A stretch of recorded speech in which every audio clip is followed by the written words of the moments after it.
Innal hamdalillah nahmaduhu wa nasta'inuhu wa nastahdihi wa nastaghfiruh wa na'udzu billahi min syururi anfusina wa min sayyiati a'malina may yahdihillahu fahuwal muhtadi wa may yudlil falan tajid lahu waliyyan mursyida wa asyhadu an la ilaha illallah wahdahu la syarikalah wa asyhadu anna Muhammadan abduhu wa rasuluh alladzi la nabiyya wa la rasula ba'dah.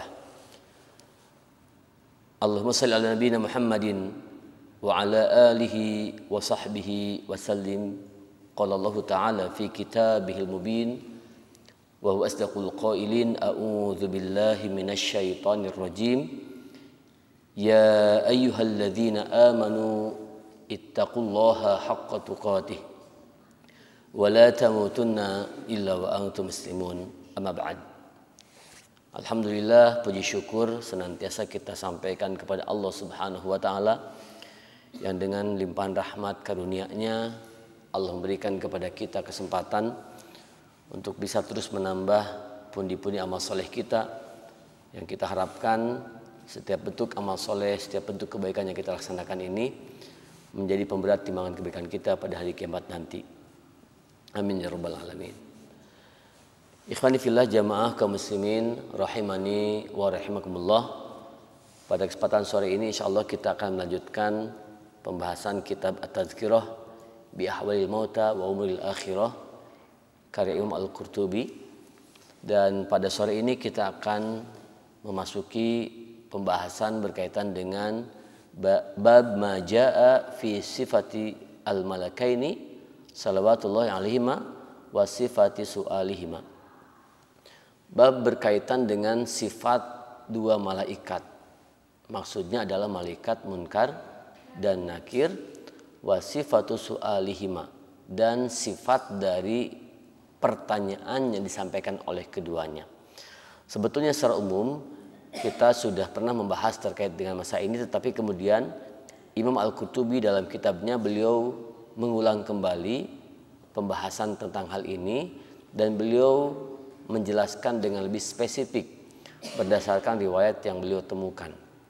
Tetapi kita juga perlu nanti melihat bagaimana komentar dari seorang muhakkik atau peneliti naskah berkaitan dengan status dari riwayat tersebut, karena seperti yang pernah kita bahas dan kita sampaikan sebelumnya bahwa Imam Al-Qurtubi itu beliau tidak jarang juga mengutip riwayat-riwayat yang secara sanad memiliki tingkat kekuatan yang lemah, begitu ya. Bahkan tidak sedikit beliau kemudian mengutip kisah-kisah Israiliyat, bahkan hadis-hadis yang tergolong kategori maudhu, hadis yang palsu, begitu ya. Nah, jamaah kaum muslimin rahimani wa rahimakumullah. Jadi Imam Al-Qurtubi mengatakan bahwa dalam hadis yang pernah disampaikan sebelumnya, malaikat munkar nakir itu memiliki sifat annahuma aswadani azraqani.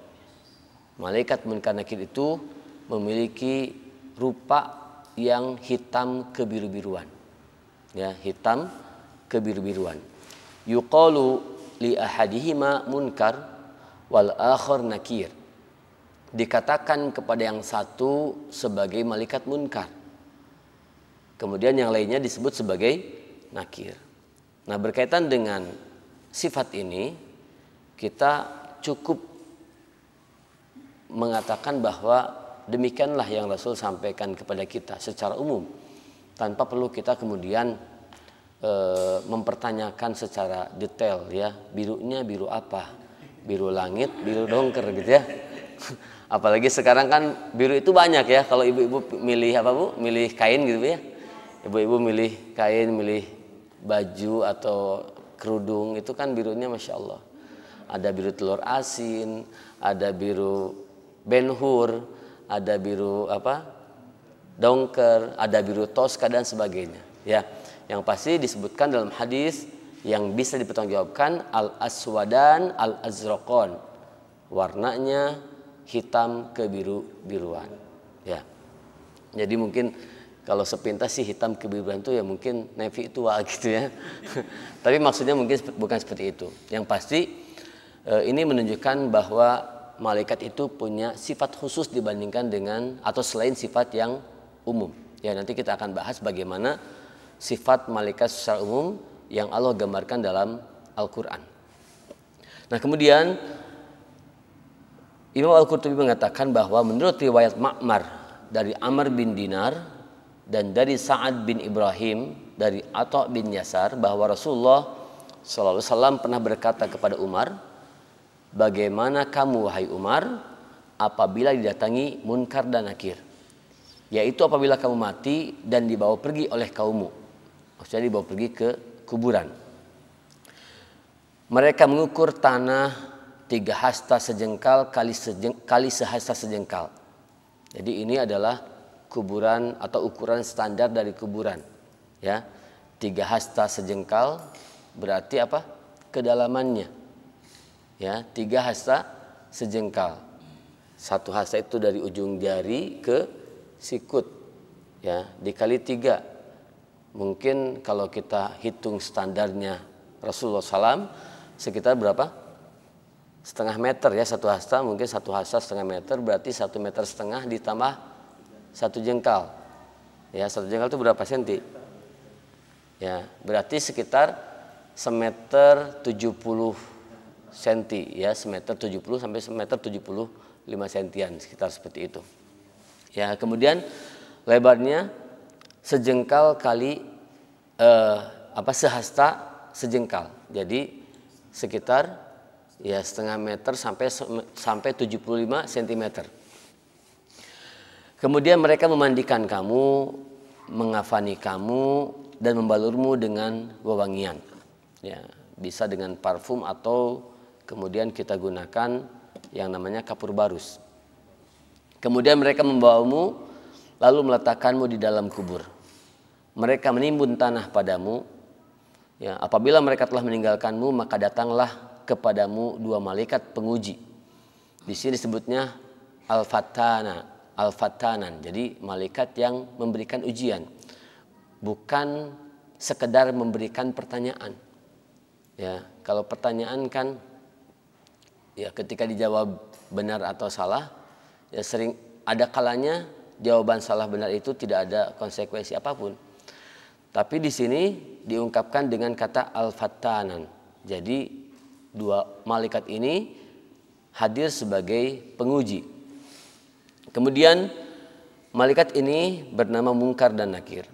Suaranya bagaikan guntur yang menggelegar, matanya bagaikan kilat yang menyambar, rambutnya menjuntai menyapu tanah dan membawa gada besi. Andaikan seluruh penduduk bumi bergabung untuk mengangkutnya, maksudnya mengangkut gada besi itu, niscaya mereka takkan mampu untuk mengangkutnya. Nah, ini adalah gambaran dari bagaimana rupa malaikat Munkar dan Nakir, juga benda yang dibawa oleh malaikat Munkar dan Nakir. Maka Umar bertanya, wahai Rasulullah, jika harus berpisah, memang kita akan berpisah, tapi apakah kita dibangkitkan dalam keadaan seperti kita sekarang ini? Rasul menjawab, iya. Maka Umar berkata, kalau begitu saya merasa cukup denganmu terhadap keduanya. Nah, kata pentahkik atau kata peneliti hadis ini, bahwa hadis ini adalah dhaif munkar. Hadis ini dinyatakan dhaif oleh Ibnu Rajab Al-Hambali dalam Ahwalul Qubur dan telah dikeluarkan oleh Al-Azuri dari jalur sanad Atha secara mursal dalam kitab Asy-Syari'ah dan juga oleh Ibnu Abi Dunya dalam kitab Al-Qubur. Ya. Nah, jamaah kaum muslimin rahimani wa rahimakumullah. Jadi pertama terkait dengan validitas atau terkait dengan kesahihan hadis ini, maka hadis ini dipandang bukanlah hadis yang sahih yang bisa kita jadikan sebagai pegangan yang kita percayai 100%. Ya, tetapi hadis ini adalah hadis yang dhaif. Ya, bahkan mendekati ya hadis maudhu, karena biasanya hadis munkar itu diriwayatkan juga oleh orang yang tertuduh berdusta. Ya, jadi telitinya para ulama hadis sampai kemudian melihat track record dari seorang pembawa hadis itu. Ketika hadis ini dibawa oleh seorang yang tidak dapat dipercaya, apalagi misalnya dia pernah terbukti melakukan kedustaan, maka hadis yang dibawanya sekalipun mungkin hadisnya tidak ada masalah secara matan, tetapi ketika dia punya riwayat melakukan kedustaan, bisa jadi hadisnya terkategori hadis yang tertolak. Nah, maka dari situ kita belajar bahwa sebagai seorang muslim yang kita ini punya kewajiban juga untuk menyampaikan sebagian daripada risalah Nabi Muhammad SAW yang kita tahu, ya, karena Rasul mengatakan balighu anni walau ayat, sampaikan dariku walaupun satu ayat. Maka harus kita jaga yang namanya apa? Yang namanya kepribadian kita, ya, kejujuran, amanah dan sebagainya. Nah, kemudian tadi kita temukan dalam hadis ini bahwa suara malaikat munkar nakir itu seperti guntur yang menggelegar. Artinya ketika malaikat ini menyampaikan pertanyaan dalam hadis yang lain nanti kita akan temukan bahwa beliau itu atau mereka itu menanya tidak dengan suara yang lemah lembut, tapi semacam memberikan shock terapi. Ya, mungkin kalau dalam kehidupan kita seperti orang yang melakukan interogasi. Ya, ketika diinterogasi itu kan kadang orang yang tidak bersalah pun jadi kaca letot gitu ya. Jadi terkadang mengungkapkan sesuatu yang di luar apa yang diketahui atau di luar apa yang sebenarnya dia alami, dia rasakan. Ya, seringkali ketika kita dalam kondisi tertekan, apa yang kita sampaikan itu berbeda dengan apa yang ada dalam hati kita. Ya, maka ini menggambarkan kondisi yang sangat mencekam, yang sangat menakutkan yang akan dialami oleh siapapun yang berada dalam kehidupan di alam barzah. Apalagi dengan kondisi kemudian matanya tajam, ya, matanya bagaikan kilat yang menyambar. Ya, kalau kita ditanya orang, kemudian orang yang nanya itu matanya melotot gitu ya, sampai bikin kita ketakutan, kan kita juga jadi grogi gitu ya. Ya teh nanya atau nyarekan gitu kan. Nah, kemudian digambarkan rambutnya panjang menyapu tanah. Jadi ini walau alam ya. Tapi seandainya betul hadis ini ya, karena tadi kita sudah ketahui bahwa hadis ini secara sanad tidak bisa dipertanggungjawabkan karena statusnya dhaif ya, bahkan mungkar. Ya, tapi menggambarkan betapa sosoknya ini adalah sosok yang sangat-sangat menakutkan. Udah mah warnanya hitam kebiru-biruan, genek gitu ya, kemudian suaranya tidak someah gitu ya, suaranya sangat keras, kemudian pandangan matanya tajam, kemudian ditambah dengan rambutnya yang terjuntai ke tanah, panjang menyapu tanah. Ya, mungkin kalau kita lihat gambaran preman di dunia itu kan bisa jadi menakutkan. Tapi kalau dibandingkan dengan gambaran dalam riwayat ini, malaikat munkar nakir amatlah sangat menakutkan. Nah, tetapi yang bisa dikonfirmasi adalah informasi berkaitan dengan bahwa malaikat munkar nakir itu membawa gada atau mitraqah. Ya, dalam sebuah hadis disebutkan mereka ini membawa mitraqah min hadid, membawa palu gada dari besi. Ya. Kalau dalam hadis yang sekarang kita bahas itu disebutkan ma'ahuma mirzabah. Keduanya membawa mirzabah atau mitraqah min hadid, palu dari besi. Nah, kemudian dalam hadis yang sebelumnya kita bahas bahwa mitraqah ini seandainya dihantamkan, dipukulkan ke sebuah gunung, maka gunung ini akan hancur lebur hanya seperti atau hanya menjadi apa? Menjadi butiran pasir, saking kuatnya. Tapi dalam riwayat ini disebutkan bahwa gada ini bukan hanya dahsyat dampak dari pukulannya, tetapi bobotnya ini sangat-sangat besar, sangat-sangat berat. Saking beratnya, dalam riwayat ini disebutkan andaikan seluruh penduduk bumi bergabung untuk mengangkut besi atau palu besi ini, maka niscaya mereka takkan mampu untuk mengangkutnya. Ya.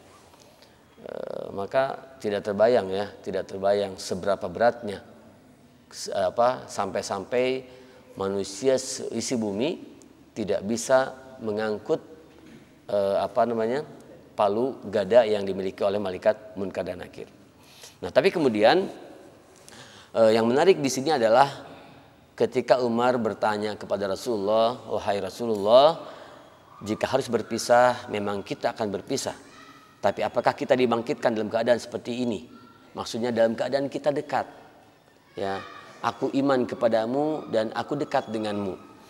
Maka ketika Rasul mengatakan iya, Umar pun mengatakan, "Kalau begitu, saya merasa cukup denganmu terhadap keduanya." Artinya kedekatan Umar bin Al-Khattab dengan Nabi Muhammad SAW itu akan mampu menjauhkannya dari keburukan yang mungkin ditimbulkan oleh malaikat Munkar dan Nakir. Maka di sini tersisih sebuah pesan bagi kita agar kita ini senantiasa dekat dengan Rasulullah SAW.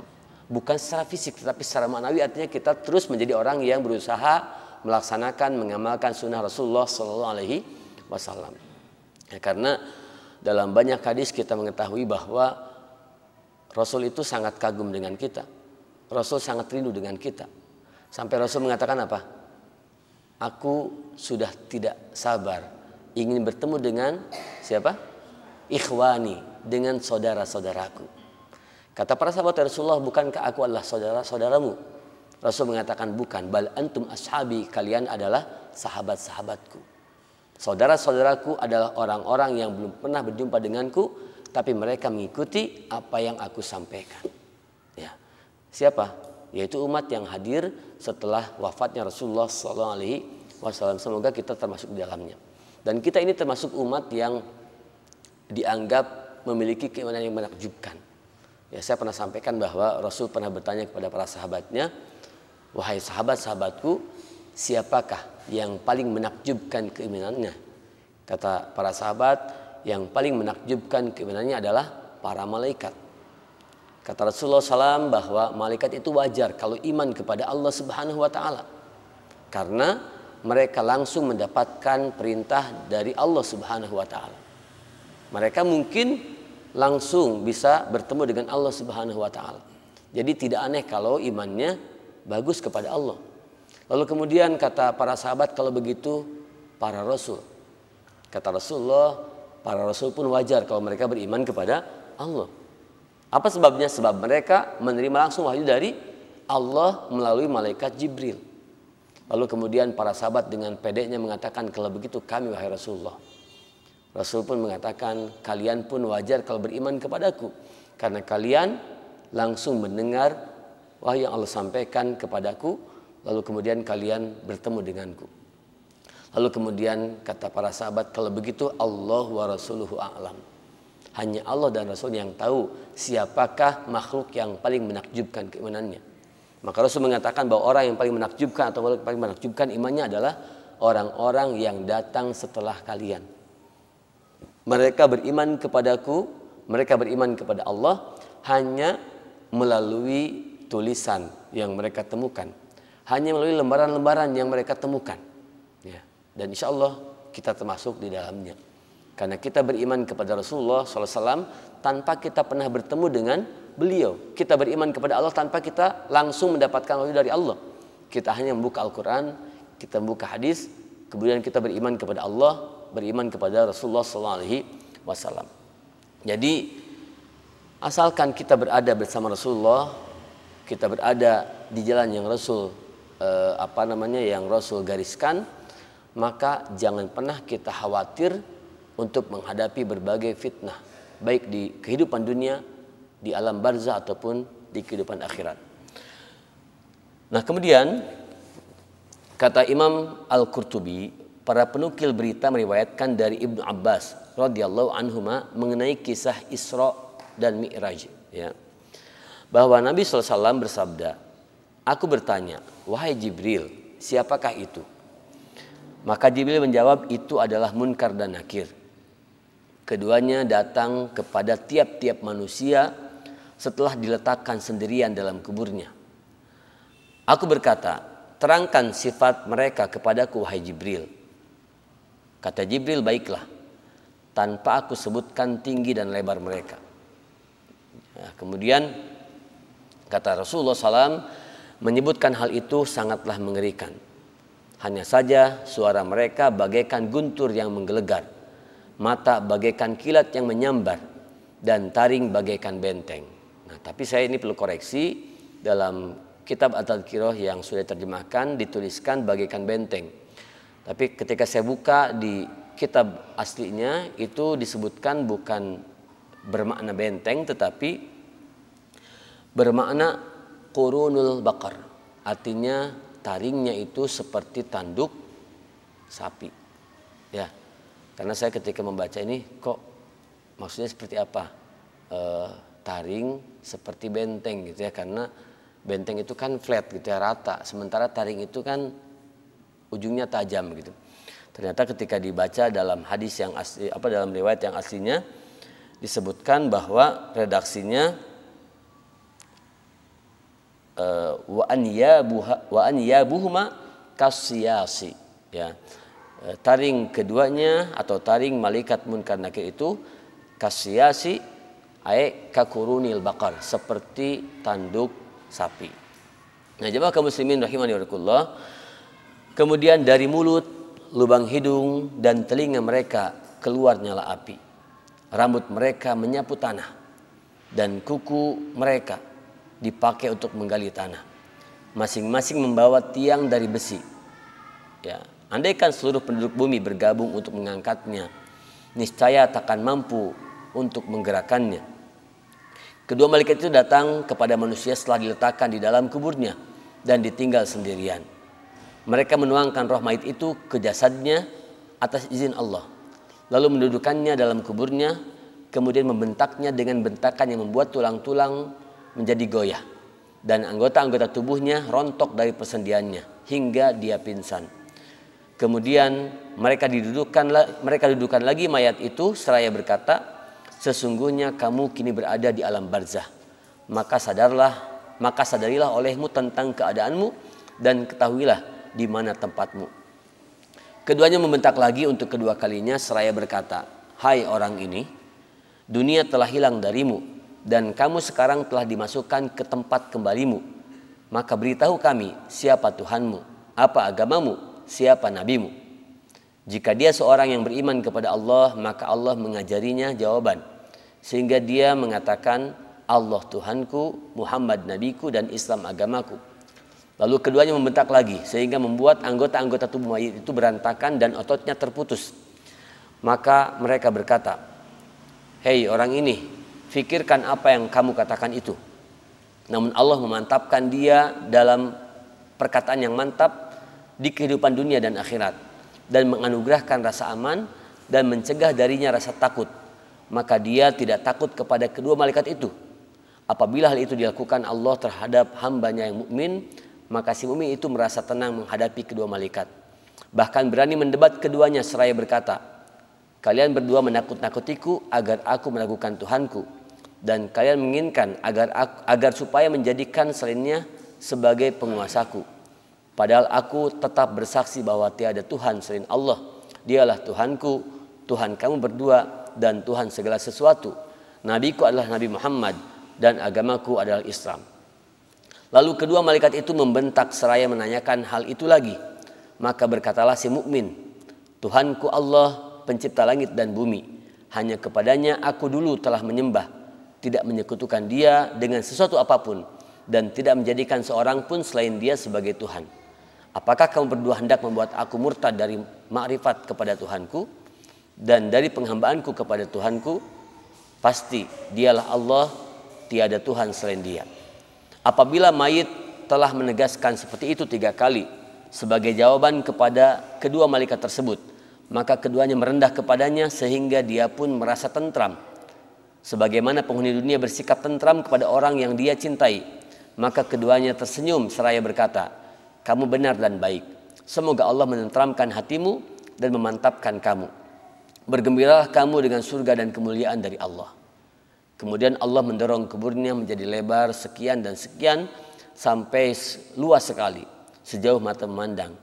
Adapun kedua malaikat membuka sebuah pintu ke arah surga, maka berhembuslah kesenangan dari surga, baunya yang semerbak dan kesegarannya kepada mayit di dalam kuburnya, sehingga dia tahu bahwa ini semua adalah kemuliaan dari Allah. Dan apabila mayit itu telah melihat hal itu, maka dia yakin dirinya mendapat keberuntungan, lalu dia memuji Allah. Dan kedua malaikat itu menghamparkan permadani dari sutra berasal dari surga dan memasang untuknya sebuah lampu dari cahaya di sisi kepalanya dan lampu dari cahaya lainnya di dekat kakinya, menerangi dalam kuburnya. Lalu berhembuslah angin yang lain ke dalam kubur itu, dan ketika dia mencium baunya, dia dikuasai kantuk lalu tidur.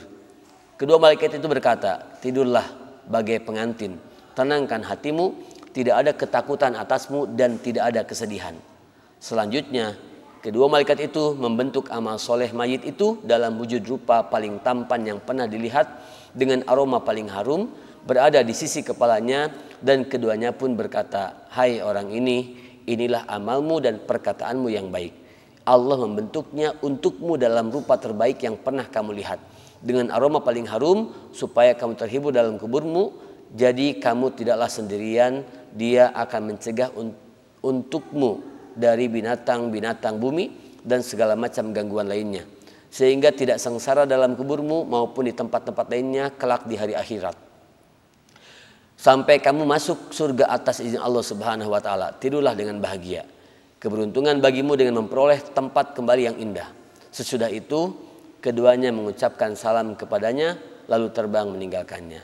Nah, jemaah kaum muslimin rahimani wa rahimakumullah, hadis yang cukup panjang tadi, ini kalau kita lihat secara redaksi ada beberapa poin yang sama dengan apa yang disampaikan dalam hadis-hadis yang sahih. Ya, tetapi secara sanad hadis ini disebutkan sebagai hadis yang makdzub. Hadisnya dusta. Jadi muhaqqiq menjelaskan bahwa kitab Al-Isra wal Mi'raj yang dinisbatkan kepada Ibnu Abbas adalah hasil rekayasa yang diada-adakan dan merupakan kebohongan atas diri Ibnu Abbas radhiyallahu anhu. Nah, saya perlu menjelaskan beberapa hal terkait dengan hadis yang tadi oleh peneliti hadis disebutkan sebagai hadis yang makdzub, ya, hadis yang didustakan atas nama Ibnu Abbas.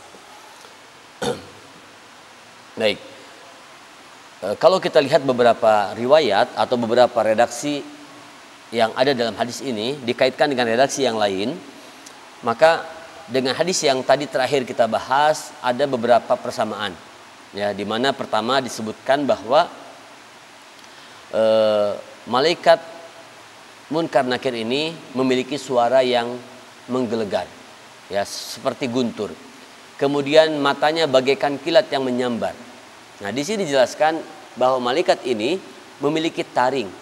Taringnya seperti tanduk sapi. Jadi tanduk sapi itu kan taringnya besar, ya. Tanduk sapi itu adalah ukurannya besar. Jadi di sini digambarkan bahwa malaikat Munkar Nakir ini adalah sosok yang sangat-sangat mengerikan, yang sangat menakutkan. Apalagi ditambah dengan dari mulutnya, dari lubang hidungnya, kemudian dari telinganya keluarnya api, ya. Kemudian dengan kondisi yang tadi sama, rambutnya menyapu tanah. Kemudian kukunya bisa dipakai menggali tanah, berarti kukunya panjang.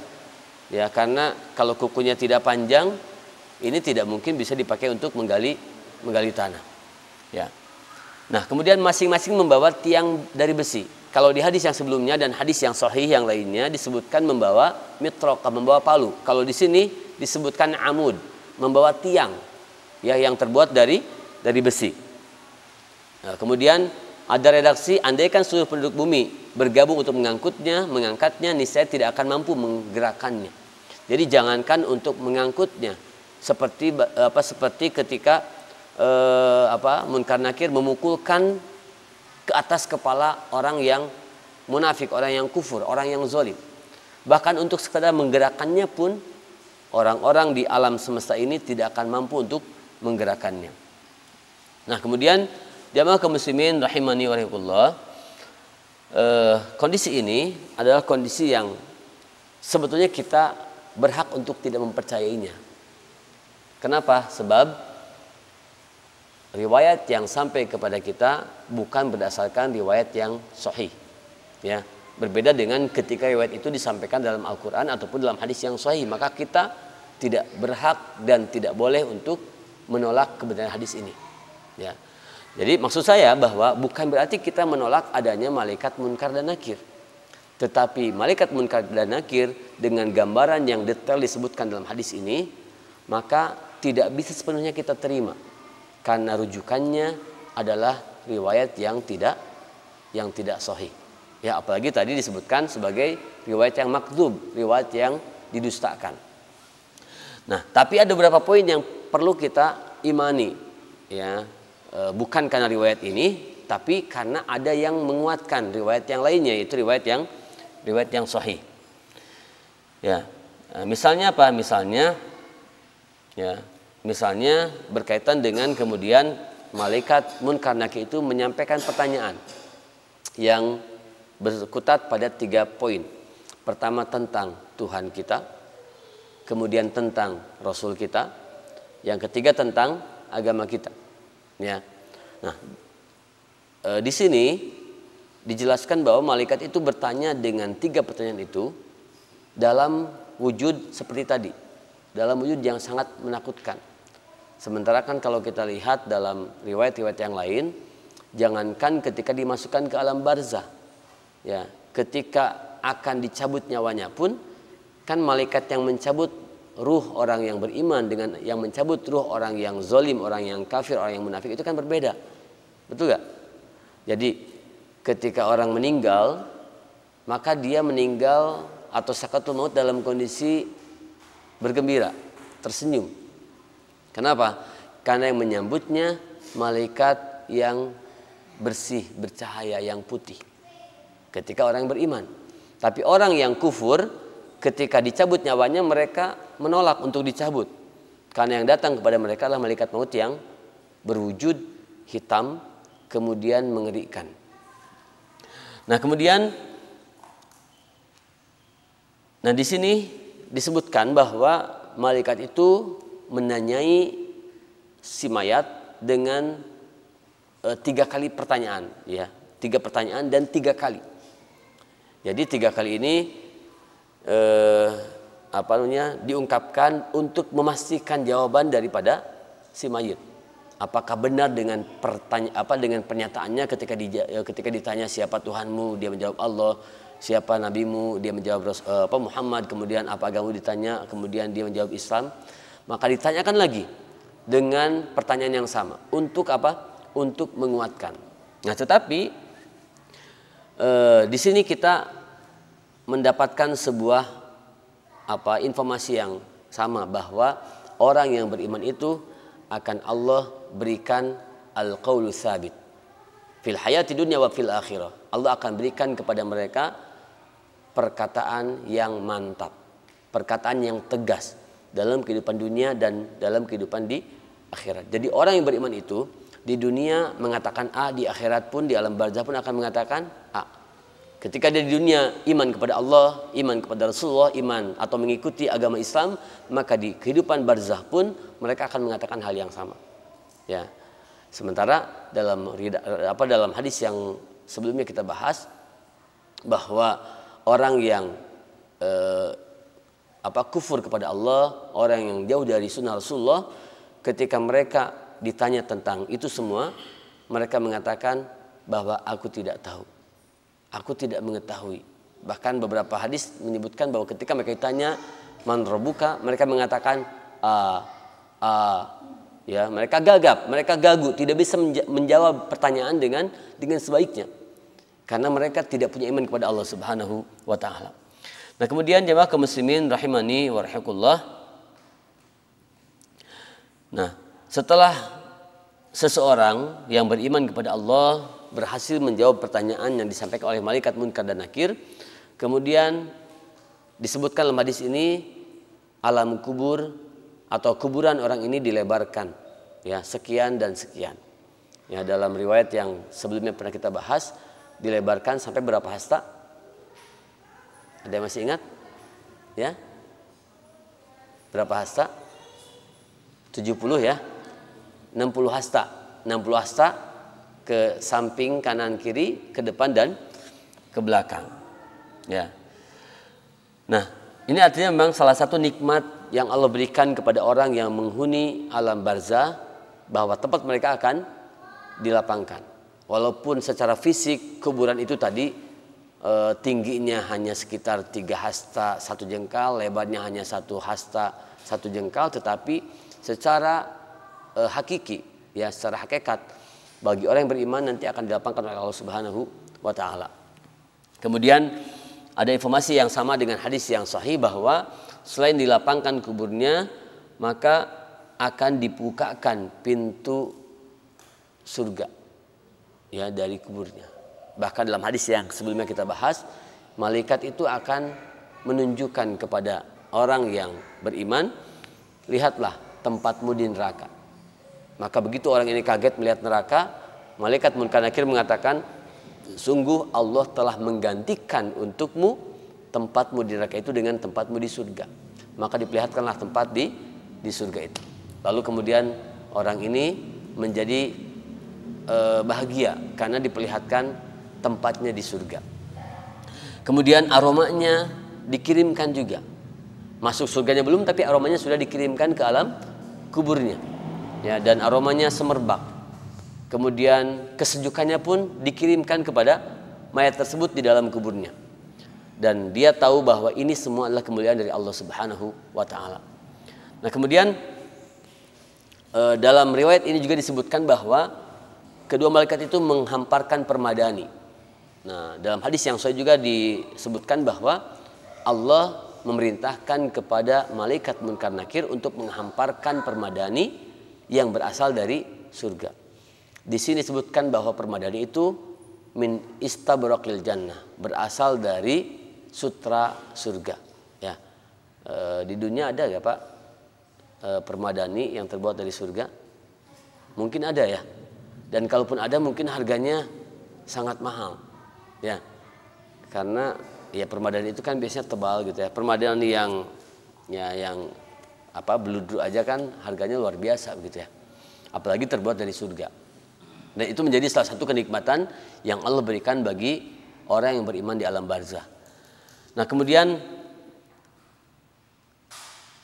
alam kuburnya akan diterangkan, ya, akan diterangi dengan cahaya karena amalnya. Lalu kemudian, nah, di sini ada informasi yang disampaikan setelah orang ini mencium aroma bau surga. Kemudian orang ini akan dikuasai rasa kantuk lalu tidur. Ya. Dan di sini disebutkan malaikat akan berkata, ya, kata malaikat, tidurlah seperti tidurnya pengantin. Jadi kalau pengantin itu biasanya kalau tidur suka nyenyak Pak ya, Bu ya. Pengantin itu biasanya tidur nyenyak dan tidurnya suka dipenuhi dengan kegembiraan. Ya, berbeda dengan yang masih jomblo kan tidur itu guling gasah gitu. Guling gasah, tengok kanan nggak ada orang, tengok kiri nggak ada orang. Akhirnya yang dipeluk guling. Tapi kalau orang yang sudah menikah, apalagi baru pengantin, biasanya tidurnya tidur yang sangat nyenyak. Ya, kemudian dalam hadis yang sahih disebutkan bahwa setelah malaikat Munkar Nakir menanyai orang yang meninggal, kemudian mayit ini berhasil menjawab pertanyaan dari malaikat Munkar Nakir, maka malaikat Munkar Nakir mengatakan nam solihan, tidurlah yang nyenyak. Ya, tidur yang nyenyak, tidak ada gangguan sama sekali. Ya, karena orang yang meninggal itu kalau dia beriman tinggal menunggu dibangkitkan lagi untuk kemudian mendapatkan kenikmatan lain di alam akhirat. Ya, maka tidak salah kemudian ada ulama yang mengatakan bahwa kenikmatan surga itu di antara kenikmatan alam barzah itu adalah diperlihatkan surga dan neraka, surga di waktu pagi dan petang. Ya, ada yang mengatakan bahwa itu diperlihatkan secara hakiki, jadi diperlihatkan betul-betul diperlihatkan di waktu pagi dan petang tentang surga. Ya, kalau azab pagi dan petang neraka gitu ya. Ada juga yang mengatakan bahwa maksudnya diperlihatkan dalam tidur indahnya. Ya kan tadi yang meninggal itu kemudian disuruh tidur yang nyenyak. Dalam riwayat ini tidurlah seperti pengantin. Kemudian dalam mimpinya itu akan diperlihatkan surga di waktu pagi dan surga di waktu petang. Nah kemudian, di sini ada poin yang sama dengan hadis yang sahih, yaitu di mana kemudian Allah menjadikan amal solehnya menjadi sesuatu yang berwujud.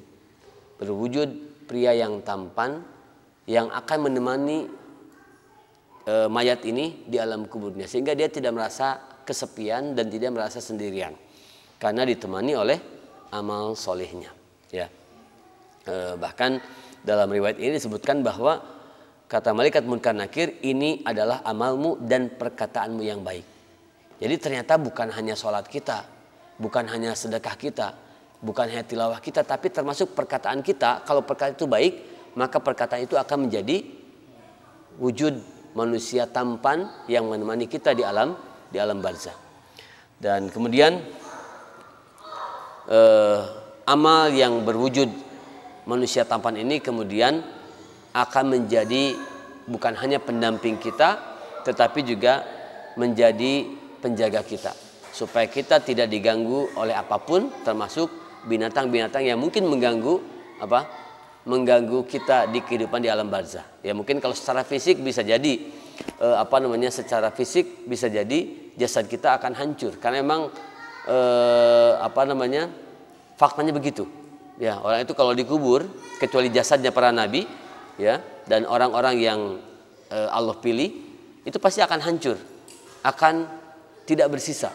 Ya, akan digigit oleh oleh cacing dan sebagainya. Ya, akan dihancurkan oleh cacing dan binatang purba lainnya. Ya, tetapi secara maknawi ya, orang yang beriman ini akan dijaga oleh amal solehnya tadi. Nah, kemudian jemaah kaum muslimin rahimani wa rahimakumullah. Nah, di akhir riwayat ini disebutkan bahwa kemudian setelah itu malaikat Munkar Nakir mengucapkan salam lalu terbang meninggalkannya. Artinya setelah tugasnya selesai kemudian pergi meninggalkan orang tersebut. Nah, lalu kemudian ada pertanyaan, ya, bagaimana cara Munkar Nakir menanyai orang yang mati di tempat yang berbeda? Nah, ini adalah hal yang kita serahkan kepada ilmu Allah Subhanahu wa taala. Imam Al-Qurtubi mengatakan, kata beliau di sini bahwa jika dia mempertanyakan bagaimana mungkin dua malaikat itu berbicara kepada semua mayit dalam saat yang bersamaan, ya padahal mereka berada di berbagai tempat yang berbeda, ya yang berjauhan dan sebagainya gitu. Kemudian jawabannya kata beliau, ya disebutkan dalam hadis bahwa dengan tubuhnya yang besar maka malaikat bisa berbicara kepada banyak makhluk yang berada di tempat masing-masing sekaligus, di mana terbayang oleh setiap mayit bahwa yang diajak bicara adalah dirinya sendiri, bukan orang lain.